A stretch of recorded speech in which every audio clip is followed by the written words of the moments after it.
It's the Doomed and Stoned podcast with your host, Billy Goat. Hang out with us for the next few as we explore the music and the stories of the heavy underground. Brought to you by doomedandstoned.com.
Hello and welcome to another edition of the Doomed and Stoned Show. I'm Billy Goat, your host from doomedandstoned.com.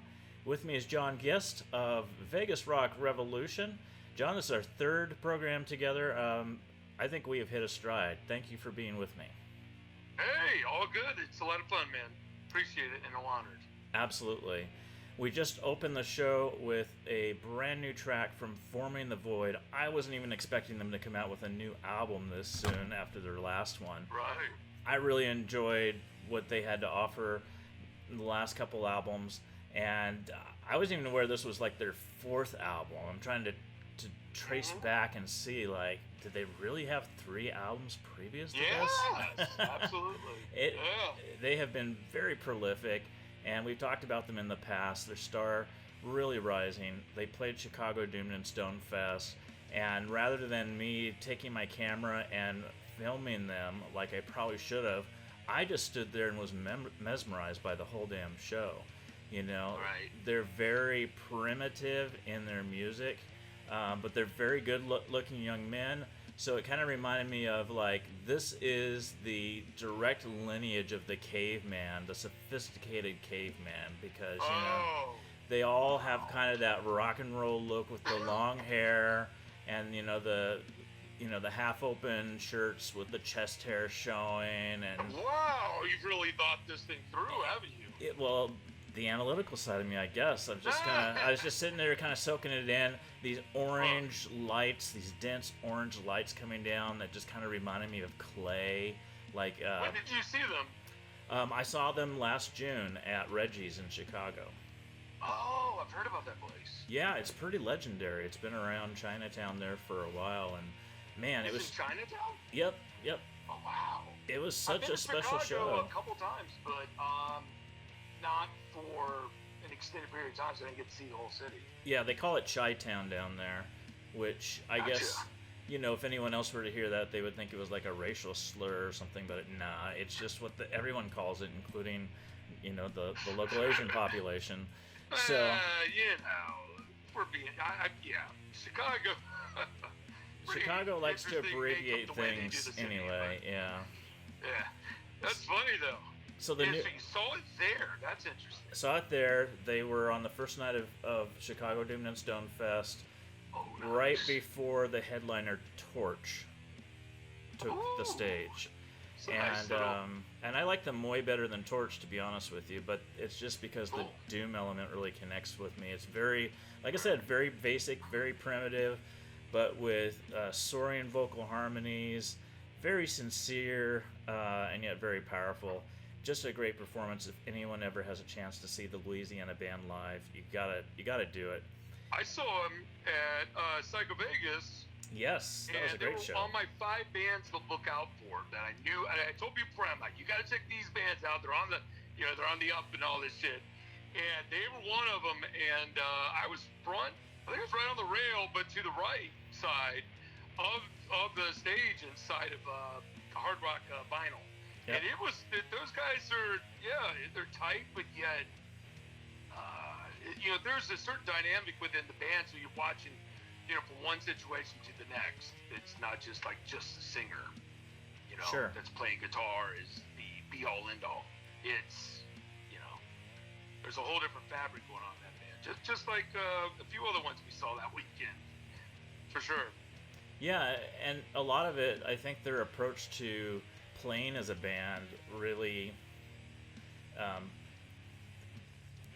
comes from that southern tradition of, like, bluegrass. Not that they sound anything like bluegrass, but I'm just saying, like, with bluegrass players, with classic country, everyone is kind of doing their part, and the attention isn't, like you said, just on one person. It's just like, it's a real symphonic effort. And so I can't help but thinking some of that musical culture, at least in the approach to musicianship in a band, has kind of bled through to their public performances. Well, I mean, it would be fascinating to hear what their, what each of them is kind of. I mean, everyone, when you ask for the damn influences, everyone has already this pre-programmed thing that sounds good in public kind of stuff. But there's some questions to find out, like what is it that exactly, It's always interesting to hear what the bands are. Once you go below the surface, like when somebody tells me, that's in a band and I'm talking about something, and I ask, and they give me kind of a cliche answer, which is one that kind of hits each mark on a on a page, and then you start firing off like, okay, you didn't say this, and like, oh yeah. It's always interesting, and that kind of band would be fascinating because they have some, I don't know how much great southern. There's good southern rock out there, but these guys probably didn't grow up with a lot of really good of that kind of variation in their hometowns. I mean, it's Deep South does not have a ton of, you know what I mean? It's more super heavy like the stuff in New Orleans. Yeah, but southern there's bands sludge in the Deep South, but there's not a whole lot of them. I mean, Alabama, Mississippi, we could barely name any. Yeah, that's true. And Louisiana has some, for sure. It's got a nice little group of bands down there, and that's cool. But they're not even from New Orleans. They're from I think Shreveport, which is like second, third, fourth biggest city, or fifth maybe. Yeah. So it's always interesting how, and these guys are a good match with Ripple. Gives a different flavor, which I think Ripple likes to have a little bit of. They like to have really good music from really different styles, but like a higher level. They're just a great fit with them, Don't you think? Absolutely, yeah. I can't argue with that at all. The new album is going to be called Reverie, and it releases May 8th on Ripple Music, so look for that. Some beautiful cover art by Eli Quinn, and I can't be any less impressed by this. Although I haven't listened to the entire album yet, I will confess I just got the promo yesterday, so I'm probably one of the few to have gotten it early. So hopefully everybody else on the Doom Charts Council will have that in their hands soon. I'm sure. Yeah, well, let's just move ahead, and we got a good rhythm going here the last couple of shows where we've shared 6 and 6 of our favorite new finds, and so John, why don't you take the first 3 of your half dozen and talk about those? Cool, man. First band is out of Italy. Humulus. What do you say, Humulus or Humulus? That's, I've always thought of it as Humulus, but it's probably Humulus. I think it would be that. Yeah. Well, that's one hell of a band. They've been around since like 2019. And this album they just put out, they have a video that goes with the song we picked, I believe, The Deep. So that will be an interesting one to watch for sure. This band, I put it out there on Facebook not that long ago, and man, I'll tell you, a couple people check it out, they're like, holy crap. It's an interesting blend. What do you think? A little psych, a little stoner, a little, what do you think when you hear this stuff? Yeah, I think that the differentiator to me is really the singing. It's got a lot of harmonies that are very easy on the ear, and I think for that reason it appeals to a lot of people who just like good rock music, but with more of a modern flair, touches of classic stoner psych, and I think the vocals are what gives it sort of a more contemporary sound. I've run into a lot of people who are big fans of Humulus. Yeah, I think it's a band that a little bit underrated still. That this might be the album that kind of gets them to another level, because it's very creative. All the stuff, it definitely is not all just one big blend together. It's the same stuff. It's got some slow and fast and heavy and good vocals, and I think it's a great band. It's probably the song I was most excited about this week. Was probably this song right here. So that'd be pretty cool. They just put it out a couple months ago or like a month ago on Cosmic Artifacts. So that's a good, nice little thing there. So the album is the Deep, and the song is Gone Again. All right. Next band, Sweden's Tidal Wave, with the song Sea of Trees. Now listen, I'm going to tell you. You know how you were saying, I think last show, that you would hear a band's name or something, and you'd be like, "Oh God, nah." People keep telling me to listen to them, but I just hate the name. Mm-hmm. Remember that? Yeah, I remember. So, or maybe it's the album name you said. Well, I like the band Tidal Wave. That's cool. But the name of the album is Blueberry Muffin. Yeah. I remember seeing this one as well. I liked the cover art a lot. Blueberry Muffin, couldn't really vibe with it. Wasn't there like a Blueberry Muffin on the artwork? I don't remember if there was a Blueberry Muffin. Was there on the actual artwork itself? You have to pull it up, but I think...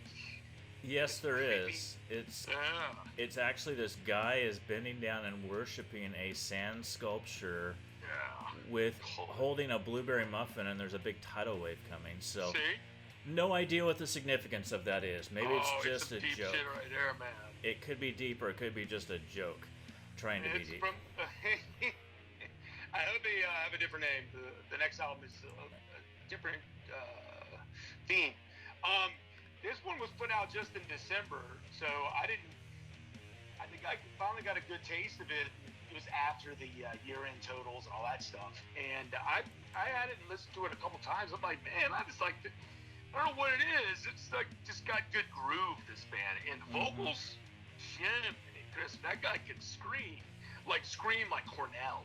Yeah. Like massive voice. And they got great little riffs and stuff going on with their guitars, and it's a great debut album by these guys. So I'm a big believer in these guys. It's the kind of band that these next two bands are the kind of bands you can put them on and just get ready to rock. You know, if you want something to just rock and feel good and getting ready to. Once we get out of this fucking hellhole of sitting around our places for weeks, that kind of band right there is a good fire up band. It's Tidal Wave, along with the next band, which is called Pink Cigs. Pink Cigs. Speaking of names there, Billy. Yeah, this one, in fact, I guess it reminded me of what's that, having a lot of bands just kind of jumble in my head now. What's the one with the Faith No More singer, one of his, Mr. Bungle. So Mr. Bungle, I think, had a song called Pink Cigarettes. Maybe I'm not remembering correctly. You might be right. I only had one Mr. Bungle album. I didn't like the direction, all that stuff. I'm not a patent guy. People are all over his crotch like I've never seen, but it's not. I have one of the. For 3 out of the first 4 Faith No More albums. I mean, I love the biggest one. That album, I was in college with that album, you know? So everything kind of went downhill from there. But this band of Pink Cigs, getting back to the topic, is a hit band from the UK. And this is a debut album where I think they had like a 4-song EP before this. So first full length, and just a good old-fashioned riffing madness. Just rocking, riff and groove, and just moving it, man. Just it's part of that heavy rock scene that you need more of at times. That could cross over, but just fun to rock with it regardless. I had a great time with this one. I enjoyed it a lot better than I was expecting going in. And for me, it was the vocals. The vocals have a kind of a rowdy, naughty, punky, fuck you kind of attitude to it. It reminds me of just like a younger, rowdier Fu Manchu. And maybe that's not a good comparison, but that was the first thing I was like, okay, who do I compare this to? And at first I thought Jane's Addiction, you know, that one song, Ben Caught Stealing, that kind of captured the vocals for me a little bit. And then, but the music doesn't match Jane's Addiction. It's more along the lines of a Fu Manchu. So if you put those two kind of things together, maybe gives you kind of an idea. But you just need to listen to it. In fact, we're going to make our listeners listen to this one in just a moment. Yeah, I'd say so. One thing I'd say is what I heard a little bit of was a little bit of like the Sword, but not necessarily the first and second album, but more the third and fourth, but then making it a little more rowdy. Yeah. That was my little thing, because there were certain riff styles and the tones And I don't know, it was just, that was the freeze frame on it, which is a good thing again. Like, you know what, you like all the Sword albums pretty good? Well, it's a mixed bag. Where are you at on those? I don't know, we're back on the Sword topic. We're back on the Sword, yeah, all things come back to Sword. I guess I'm a bigger fan of their space age, sci-fi themed albums. I thought those had a really special vibe to them that almost was universally loved. And then I admired some of their experimentation in their latter albums. So I would say maybe each album has one or two songs that I really like. And do you like what is it, Acrophone? Yeah, I do like that one actually. I do too. So, and I think one of their best songs they've ever made on the album. So it's kind of like, and yeah. Anyway, so Pink Cigs. So finish up the UK. So let's start off this whole thing off. This set will be Humulus with Gone Again. Okay, we'll be right back in just a moment on the Doomed and Stone Show.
We heard from Pink Cigs with Dirty Trick from their album Pink Cigs, which just came out in January. Tidal Wave brought us Sea of Trees from the record Blueberry Muffin. And Humulus, it's gone again with The Deep, released just... Gosh, when was that released? In February? I think so, yeah. February, the album Deep. Yeah, so now moving ahead to three of my favorite new discoveries. One of them came by way of the compilation we just put out, Doomed and Stoned in New York, which has been in the works for a year, had a lot of delays for various reasons, and the two folks who worked on that just did an incredible job. And so they basically brought the tracks to me, and so there were a lot of surprises even for me personally as they kind of went over the state and dug up these bands and invited them to be a part of the compilation. Glenn Simonowski is one of the curators, and then Alisa Dale is the other. Both of them are in bands throughout the state. And so this has not only a selection of bands from New York, Brooklyn proper, but also, Buffalo and Ithaca and faraway places you would never even imagine that they're playing music. But they're based out of Brooklyn. Those two are based out of Brooklyn, are based out of Buffalo actually, and then Buffalo. Yeah, but then most of your bands on here are going to come from Brooklyn. I'd say probably a good, 2/3 of the bands are from the Brooklyn area, and the rest are scattered across the state. So one of the ones that has been a long-standing player in the Brooklyn scene is Eggnogg, spelled with 2 G's on both ends of that word. And they have been playing for over a decade, formed in 2009. They've got... Did they start out at Christmas? Like a Christmas season band? Or, how did it start? I don't know the name behind... It had to be something like they were singing Christmas carols and then it became a rock band. It could be. I don't know the story behind their name. I'm sure... Yeah, I'm sure that one particular has an interesting story. I just haven't asked the band. Some things I'm just perpetually incurious about, and I gotta stop that. I gotta be like... Especially when I'm in interviews, I just have to ask about everything. But some things I just kind of like, I'm sure there's a good reason for the name, but I don't really want to ask about it.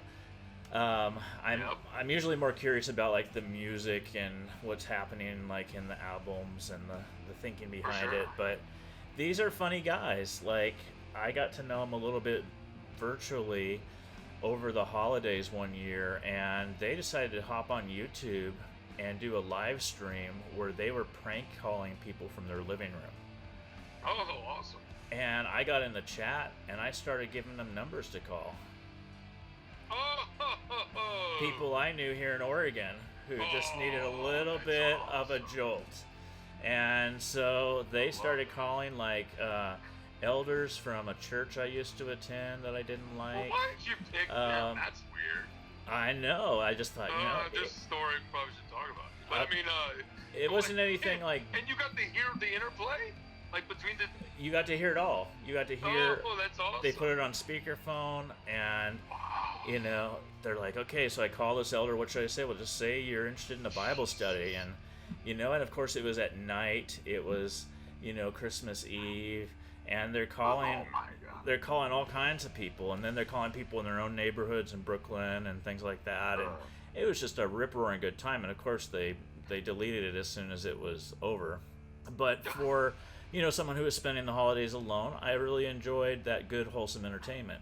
And of course, it wasn't harassing anyone. It was just kind of your classic prank call, Just people need to have a sense of humor more nowadays. People are pathetic when it comes to that. We used to people prank need to all the lighten time up when I and was stop kids. taking themselves so seriously. But that kind of stuff, I've loved it since I even had tapes before Jerky Boys that were just funny as hell. I mean, it's I definitely did it as one of my first job I ever had. I did something where I could put 2 outside lying together on the phone.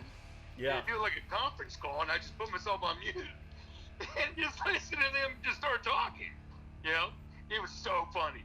Oh hey, oh Robert, oh hey, how you doing? What do you need? He goes, what do you mean? What do I need? You know, the other guy's like, well, you called me, and he goes, no, I didn't call you. And they just go back and forth. That happened over and over. That was the first job ever. That wasn't the job, but on the job. How about that, Billy? Oh Great yeah. employee, right out of I college. used to be a huge prankster at work, like all the time. That's awesome. I just kind of mellowed over time, I guess, and became a little bit more cranky. And then, like a few weeks ago, some kids were ringing my doorbell and running away, and that has never happened to me before. I used to do that all the time when I was a kid. At first, I was a little annoyed that I'd gotten punked, but then I started to laugh. I was like, yeah, good for them. This is what I used to do, like, 40 years ago. Sorry. Knock and run. But yeah, all that just to say... had their shenanigans before. Yeah, all that to say they're good-humored guys, and it shows up in their music because... What's the style?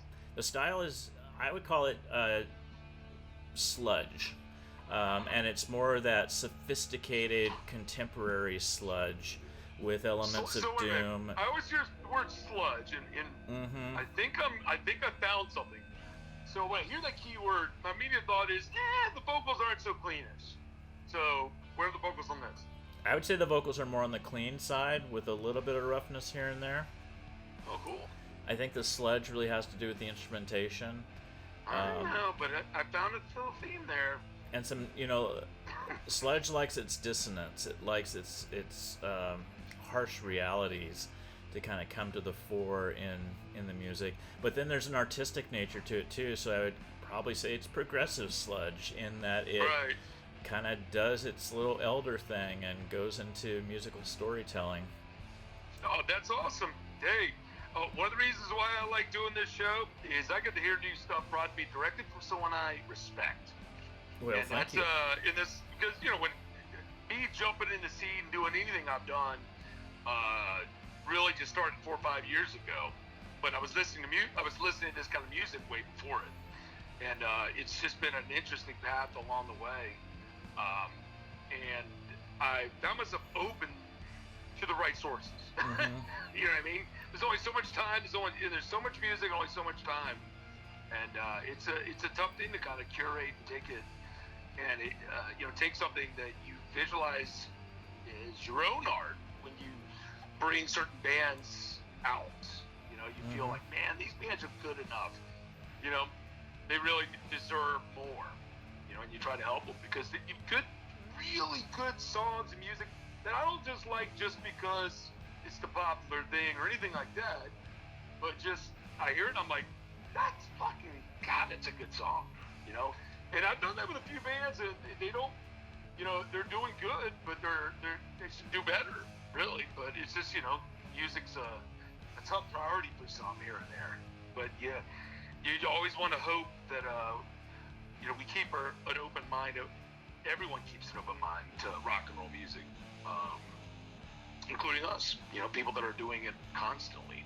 I was reading an article on Reddit this week. It wasn't really an article, it was just a post that somebody wrote, and he was like, is it bad that I find Black Sabbath and Candlemass boring, and I find modern doom more, it would do metal for him, that I find modern doom just more exciting? And I chimed in and said, it's not bad, it's just that modern doom is taking a blended genre approach because everything has been done right, and you want to differentiate yourself, and because today's musicians are exposed to more varieties of music, and just have an acumen that's much deeper than even Sabbath and Candlemass and Trouble and so forth, they're able to kind of draw these different forces into their compositions and make something truly interesting. It's not easy to do. That's a hard thing to do, actually. It's easier to play just straight into one genre, but I said, eventually, you're probably younger than me. Eventually, you're going to want those meat and potatoes.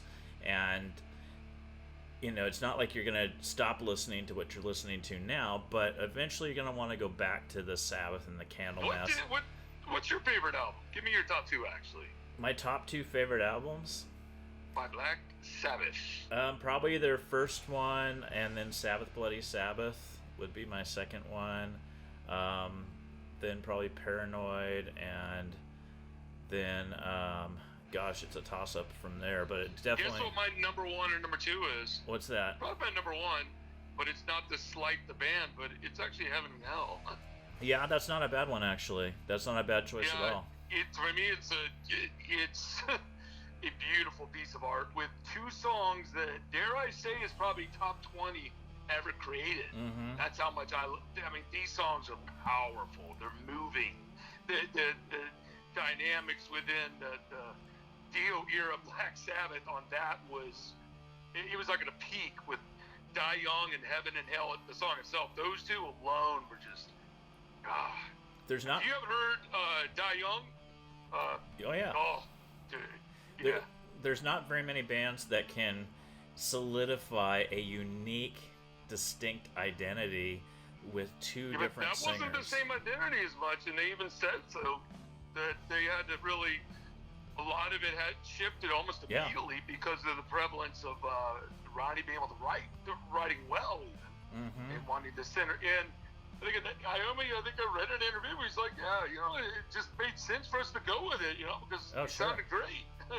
He sounded great. Yeah, to me, they're completely different bands. Yeah, but they're great sports about it. People go back and they go deeper within those albums again and stop. Like, people should just stop listening to Paranoid, stop listening to Iron Man. You don't know Black Sabbath if you only know their songs. You're actually delusionally were fed these 2, some art of them, and that's your 2. And War Pigs right behind it, but War Pigs is so dynamic in the way it's composed. It has the jazz element. People are going, they stop like, what? But jazz element is, what I mean by that is, it gives opportunity for each one of the instruments, has that little moment in the song. And it's the drums on that song, it's just amazing stuff. The guitar, the whole thing, every one of them is so good. And you look like Fairies Wear Boots. I mean, an insane song. Well, and these songs are like well written. It just fucking rocks. I even like their was it just a 1-off or maybe it's a 2-off with Ian Gillan? Just a 1-on, just a 1. Yeah, Born Again. I love that song. Zero the Hero is just like one of my favorite Black Sabbath songs. I did not love that album, but I think that was one of the few songs that I said, all right, that's a cool song. Yeah, I just thought that one was just a winner all the way around. So, yeah, I mean, it is a pretty rich discography, and if anything is as prolific as they are, you're going to have some songs that are they're hit and miss, but yeah.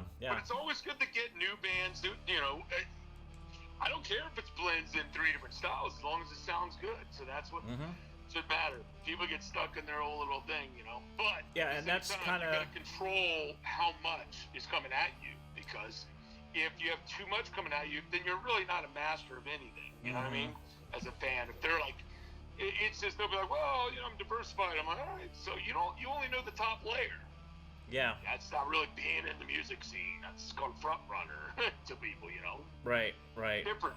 It's just different, And so it's cool to see what you got here. What's the next song you got? Yeah. So next on the list is a band that was brand new to me just literally a week ago. They're out of South London and they're called Tamesis, and they have an EP by that same name, Tamesis, and turns out Tamesis has something to do with being the Celtic river goddess of the Thames River, and so they draw a lot of inspiration from that. Whereas the Thames is in London, and they say it's one of the things that's ever changing around us, so that draws at least lyrical inspiration for them. I would say the style itself is kind of folk doom. It's female fronted, so you get those female vocals there contrasted with that low end, which is always in my mind just a beautiful contrast. And the song is Nomad, which opens the January EP that just came out. So imagine something that's got kind of doom undertones, but it's primarily folk, grunge, and psychedelia on top of that foundation. Well, that's folk. Every once in a while slips in some kind of description somewhere. So I normally I'm not listening to folk much. Tell me what makes the song what is the identification of in the song that you go, oh yeah, that's got a little folk tinge to it.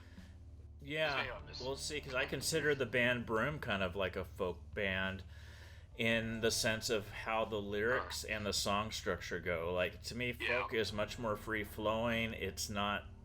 It's telling a story that is usually linked to something in lore, in history, and perhaps in personal feelings too. That's certainly true with, Bob Dylan and the like. But, if you take Bob Dylan as an example, it's very free-flowing. Not everything just rhymes perfectly, and it's sometimes like the way you execute it makes all the difference in whether it can come off I'll tell you what, I know my opinion matters none to anyone, but I'll give it anyways.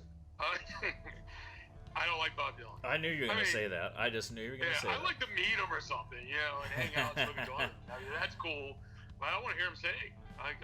He's a good writer, though. A great writer. He's written, obviously, songs where other people did it.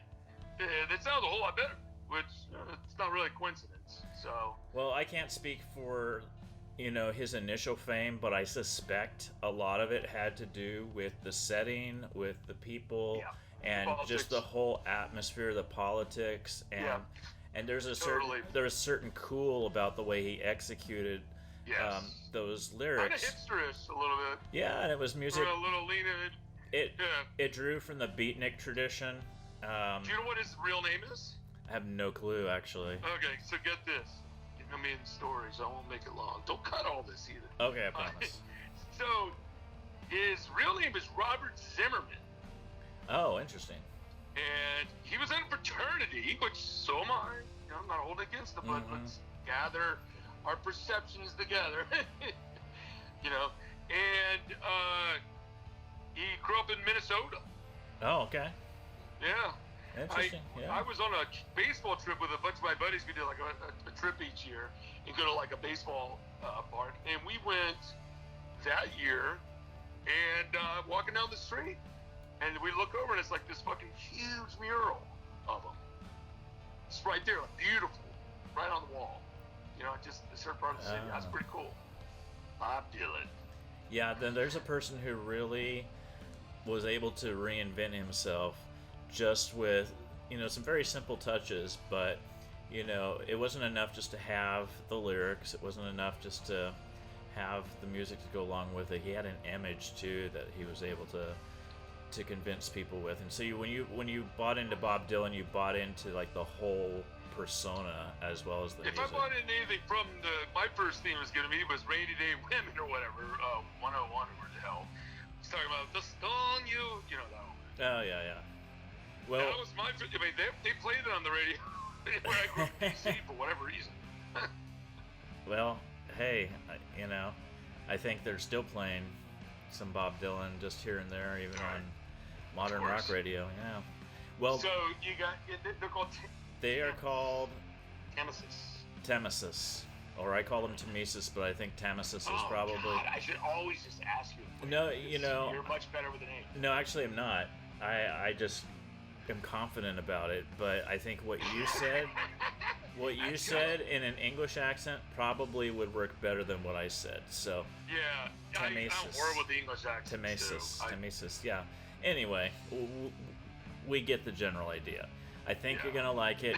Give it a chance at least. It's not Bob Dylan, so different kind of folk, but we are seeing that's just another example of taking a genre that you wouldn't necessarily connect with doom stoner music or rock, or for that matter, and making it work.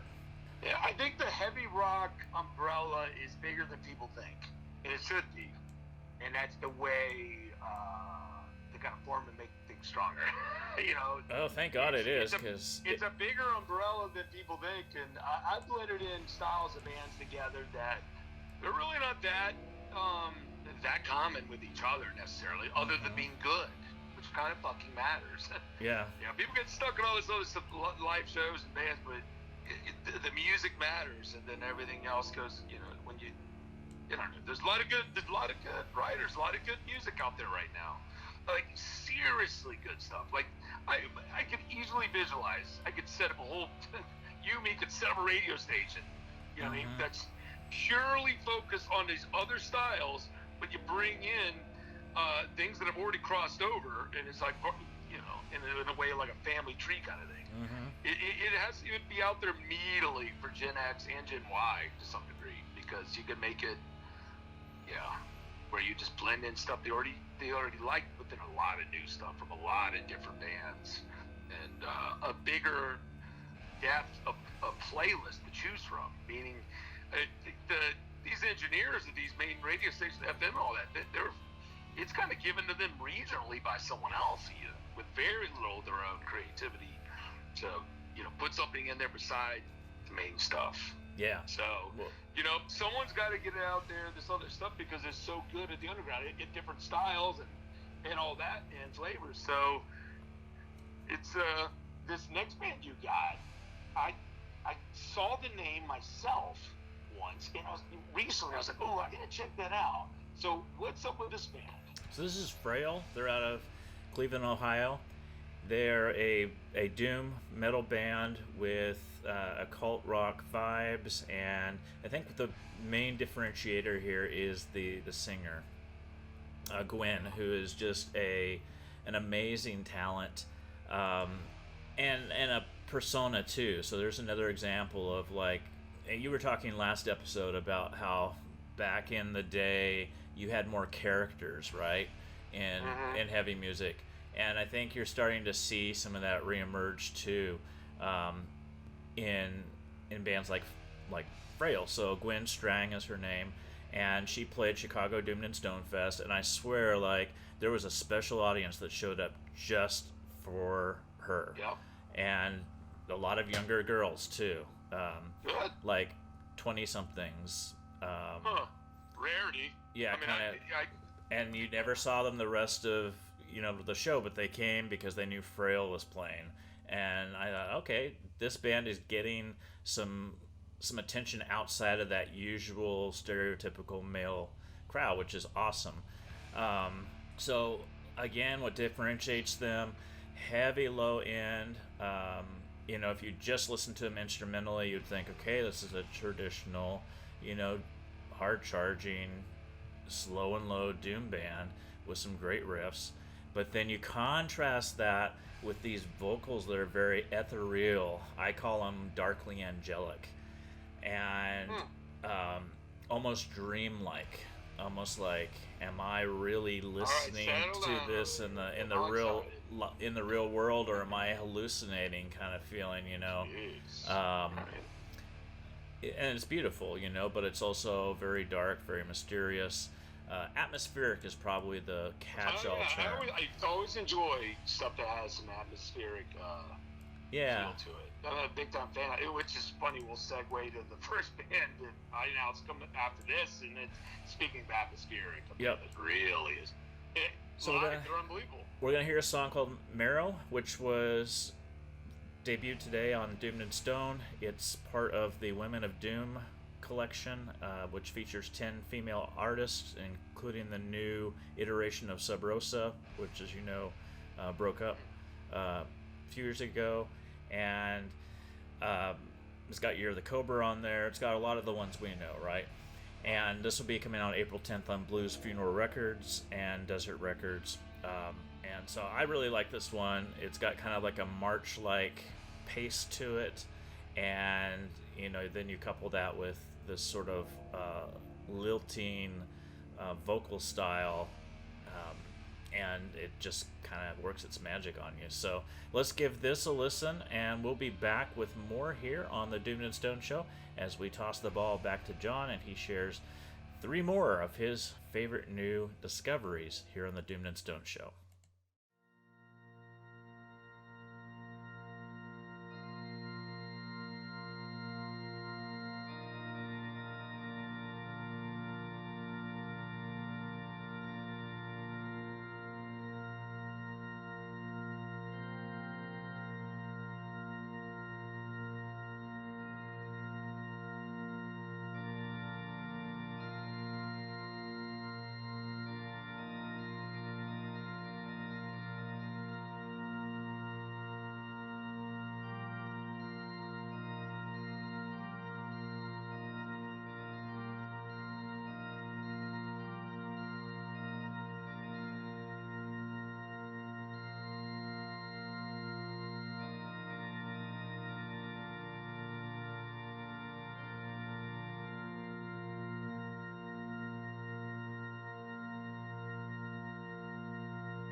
Today we have with us a group of students among America's best. To you we say, we have only completed a beginning. We leave you much that is undone. There are great ideas undiscovered, breakthroughs available to those who can remove one of truth's protective layers. There are places to go beyond belief. Those challenges are yours. In many fields, not the least of which is space, because there lies human destiny.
We just heard from Frayle. That was Marrow from the Women of Doom compilation. Before that, Tamesis brought us Nomad from the EP by the same name, Tamesis. And Eggnogg brought us a rarity. In fact, it hasn't been released yet. It is to be on their Rituals in Transfigured Time Acts 3 and 4, which was recorded last year, and released just the one song called Eggnogg for the Doomed and Stone in New York compilation. So we're very happy to have Eggnogg on there, a real staple of the Brooklyn scene. All right, John, over to you. Thank you, Billy. You're going to give me a traffic report now and the weather. Yeah. No. Yeah, well, the overlook for the day is psychedelic for the next three, I like it, three yeah. songs. I'm ready. All of them got a good flavor within that.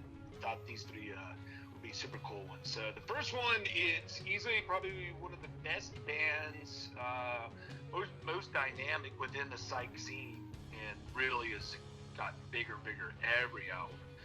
King Buffalo's got a new album coming out. Matter of fact, Dead Star. So this is their second song. So they did a first release, but this is the second video they got it out. Oh, the name. Oh yeah, this was Red Star, right? Red Star Part 2. Yeah. I can see it. Yeah. Yeah, the Red Star Part 2. The first song was cool too. So they've gone fair for folks who have not heard King Buffalo, the new stuff. They like to explore, and so this album definitely has some exploration and different stuff, which is still pretty good. So I think this is a great song. Yeah, Red Star Part 2. So it's not like a Yeah, and this one came out as a music video, if I understand. Yep. It's a psych trio that's been, I think, how many albums do you say? There's something like 4 full lengths. Mm-hmm. They've done like a demo thing, a couple other stuff. Out of Rochester, New York. Mm-hmm. Rochester, New York. There's a few bands up there in that part of New York, it seems, huh? Yeah, there's quite a few. Yeah, I think they are on the compilation as well. We have about 50 bands on there, so... good. I don't remember all of them, but I know King Buffalo made an appearance. My favorite record by them was their last one, Longing to Be the Mountain. They played that at, not all of it, but a good chunk of it at Psycho Las Vegas 2018. And it was just like, this band, you can tell when a band just really lives and breathes their music. And it feels that was the one at vinyl. fresh. Yeah. Oh, that was on the vinyl stage, yeah. Oh, and that was another one. Amazing set. It really was. It was like it took everyone out of their whatever they were doing. They stopped their conversations. I was gonna film, and then I just stopped filming. I'm like, I'm just gonna listen to this because this is like amazing. Like, I can't be focused on the camera right now. That's what I had to snap myself out of that too. I did a little bit, but I was side stage just like I was performing Boyd. Mm-hmm. So I had a, not the best angle. Yeah. But I was literally right up close with some of them. So it's just great sound. I saw them also at Stoned and Dusted last year at Happy and Harriet. Wow. That's some good shit right there. Nice. Yeah. Or was it Happy and Harriet's? Or was it the desert? No, it was Happy and Harriet's.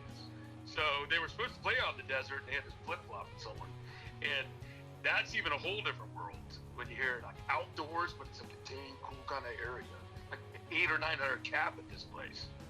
Yeah, because I always think of them as a, very early morning, dawning sunrise. Like as you're driving across the desert, as the stars are fading away and the sun's just barely coming up. To me, that's their sound. That's what they I enjoy having the headphones on. When I go to the beach, I go to a place called Pacific Beach over in San Diego, and many times I'll just float it on Orion, which is kind of mine, I think, for my favorite. Just boom. And just put the earphones in and just, get over to the beach, do that nice walk, and that's it's music to have as a great background music if you want. But it can be something you can focus on. You're like, wow. and it's definitely a really good one when you're high. So what do you think of the new album Dead Star? Have you heard it all yet? I haven't. I've just heard just the two singles. Absolutely have not. I don't think the promo's out yet. Yeah, I don't think we've gotten a promo yet. So, all we've gotten are two singles, and I'd love to hear how it develops. It seems to have. Yeah, we will. It'll happen for sure. Yeah, it seems to have kind of an outer space theme, and I'm not sure if. I guess a lot of their records kind of touch on the skies. You got Orion. There's a lot with Longing to Be the Mountain that touches on. They got a cosmonaut on there, Sun Shivers. They have a great airy, atmosphere. It's very expansive, but very much an electricity. And fascinating vocals. He really switches it up with this song, so you folks have to check that one out.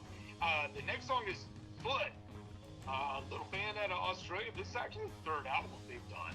I'm familiar with Foot before this one because their last album was like a top 40 for my year-end stuff. Foot, it has a real good dynamic sound. It definitely has some psychedelic. This song, which would be Green Embers, this even has some doomy kind of feel in it, right? Yeah, we're actually.